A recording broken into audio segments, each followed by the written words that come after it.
जब से हमने ब्रह्मांड के खोज की शुरुआत की है तब से लेकर आज तक एस्ट्रोनॉमर्स को हजारों की संख्या में प्लैनेट्स मिले हैं। उनमें से कुछ प्लैनेट्स तो जुपिटर से भी ज़्यादा विशाल हैं और कुछ हमारे मरकरी प्लैनेट से भी छोटे हैं। लेकिन एस्ट्रोनॉमर्स को कुछ ऐसे भी प्लैनेट्स मिले हैं जो काफ़ी हद तक हमारे अर्थ के फेमिलियर हैं, हमारे अर्थ से मिलते जुलते हैं। एस्ट्रोनॉमर्स ने इन प्लैनेट्स को ही सुपर अर्थ का नाम दिया है। एक सुपर अर्थ एक एक्स्ट्रा सोलर प्लैनेट्स होता है जिसका मास अर्थात द्रव्यमान अर्थ से ज़्यादा होता है, बट काफ़ी हद तक उसका मास हमारे सोलर सिस्टम के आइस जायंट्स जैसे यूरेनस और नेपच्यून से कम होता है, जो कि हमारे अर्थ के मास का 15 से 17 गुना के बराबर है। सुपर अर्थ को केवल ग्रहों के मास के द्वारा ही निर्धारित किया जाता है और ग्रह के सतह की स्थिति या फिर इसके वायुमंडल से इसका कोई संबंध नहीं होता। सिंपल लैंग्वेज में सुपर अर्थ को केवल ग्रहों के मास के आधार पर ही क्लासिफाइड किया जा सकता है और प्लैनेट्स के टेम्परेचर, स्ट्रक्चर, ऑर्बिटल क्वालिटीज़ या फिर इसके इन्वायरमेंट से इसका कोई रिलेशन नहीं होता। सुपर अर्थ नासा द्वारा नए सोलर सिस्टम में खोजे गए 3 प्लैनेट्स में से एक है। नासा ने अपने ट्रांजिटिंग एक्सोप्लैनेट सर्वे सैटेलाइट मतलब टेस स्पेस टेलीस्कोप की हेल्प से 3 प्लैनेट्स को खोजा है, जिसमें सुपर अर्थ भी शामिल है। सुपर अर्थ ऐसे गैर सोलर प्लैनेट्स को कहा जाता है जो पृथ्वी से अधिक द्रव्यमान रखता हो लेकिन सोलर सिस्टम के जुपिटर और सैटर्न जैसे बड़े प्लैनेट से काफ़ी कम मास रखे। यह ज़रूरी नहीं है कि एक सुपर अर्थ पर पृथ्वी के समान ही पहाड़, हवा, इन्वायरमेंट, एटमॉस्फेयर हो, बट अकॉर्डिंग टू साइंटिस्ट इन प्लैनेट्स पर जीवन की पॉसिबिलिटीज हो सकती है। अभी हाल ही में वैज्ञानिकों ने GJ357d नामक सुपर अर्थ की खोज की है जो हमारे अर्थ से 31 लाइट ईयर के डिस्टेंस पर है।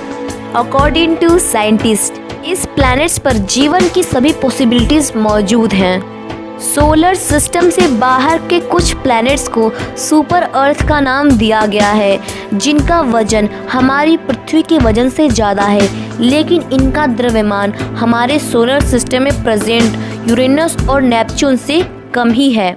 ये सुपर प्लैनेट्स सन की परिक्रमा नहीं करते जैसे हमारे सोलर सिस्टम में प्रेजेंट सारे प्लैनेट्स सन की रोटेशन करते हैं, लेकिन ये सोलर प्लैनेट्स हमारे सन का रोटेशन नहीं करते बल्कि ये किसी दूसरे तारे की परिक्रमा करते हैं जो सन का ही काम करता है।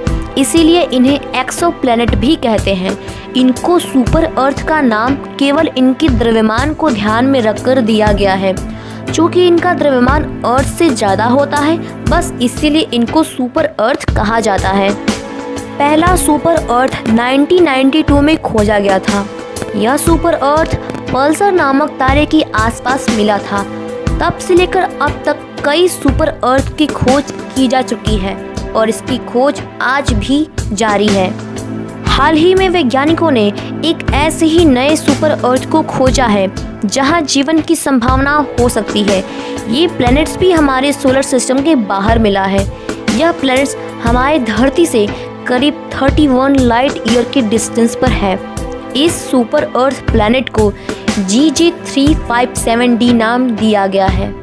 इस ग्रह की खोज नासा के टेस्ट सैटेलाइट से की गई है। ये पृथ्वी की सबसे निकट का सुपर अर्थ है। टेस्ट सैटेलाइट ने पता लगाया था कि GJ357 हर 4 दिनों में थोड़ा मंद हो रहा था। देन अकॉर्डिंग टू साइंस यह इस बात का प्रमाण है कि इसके आसपास कोई अन्य प्लैनेट चक्कर लगा रहा है। नासा के गोडार्ड स्पेस सेंटर के अनुसार यह प्लैनेट GJ357b था जो हमारे अर्थ से लगभग 22% बड़ा है। GJ357d छोटा और पहला नज़दीकी सुपर अर्थ है जिसमें जीवन की सारी पॉसिबिलिटीज हो सकती है। यह एक्सोप्लैनेट हमारे नीले ग्रह की तुलना में अधिक बड़ा है। इस खोज से जुड़े वैज्ञानिक कल्टेनेगर के अनुसार इस खोज से पृथ्वी से भारी अन्य ग्रहों की जानकारी मिलेगी।